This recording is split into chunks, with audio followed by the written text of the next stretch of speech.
Today we're going to be cooking the steaks, and Katie was so nice to marinate them for us, and she used a special technique called tumbling, and that made the steak so tender. So we don't really have to worry about, you know, getting the most tender and expensive cuts, but we'll end up with an awesome product here. Wow. And because there is so much marinade in them already, we don't want to over season them. I think there's enough flavor already in there. What I like to do is throw them on a grill and make marks on them.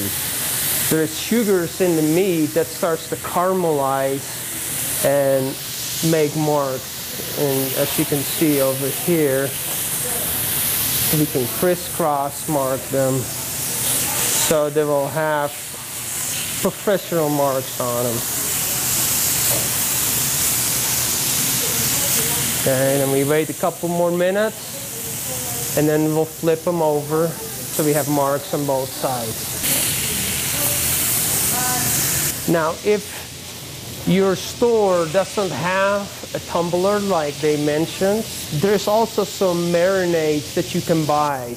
And the marinades, you can just put them into a Ziploc bag and marinate them for a couple hours. Now it's time to take them off the grill, and we can put it here in the pan. So there's two things you can do. You can just mark the steaks and bake it off for the rest in the oven, or if you do it on the barbecue outside, there's a little rack above the grill. You can put it on a higher temperature so you can slowly roast it to the temperature that you like.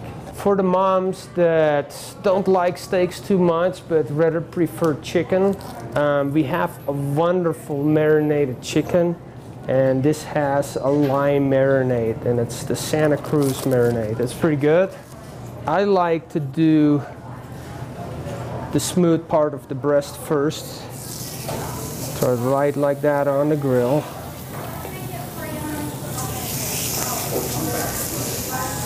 And chicken cooks a lot faster than that beef does. And it's also important when we cook it that we cook it all the way through. And that happens at the temperature of about 165 degrees. And again, if the store doesn't have a tumbler, you can do it with a marinade in a Ziploc bag, and that will be very nice. With chicken, you don't want to marinate it more than an hour and a half. The reason why is the chicken becomes rubbery. So we come to the point now, we can cut mark that. When you have those cross marks on there like we did with the steaks, it has more of a restaurant quality look to it, and you want to impress mom, so try to achieve that with the beef and the chicken. And sometimes to achieve that mark, you just have to have a little patience. Sometimes I'm not patient enough and I just keep looking, is it marked yet? But it just takes a little patience. I'm sure your kids gave you lots of patience, so. Okay, I'm out of patience, so I'm gonna flip it and see how you get those nice marks on there.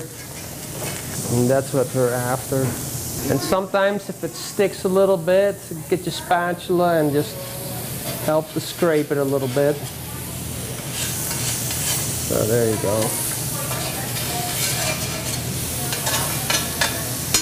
It's normal if meat or chicken sticks a little bit because it's the sugars in the marinade and the sugars in the meat itself too.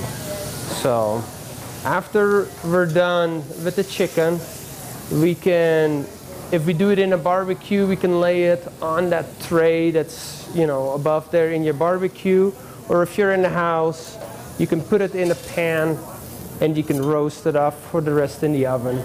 The safest thing to do is having a meat thermometer that you can stick into your meat and then check for temperature. Right now it's only 90 degrees, but when it should come out at 165 degrees.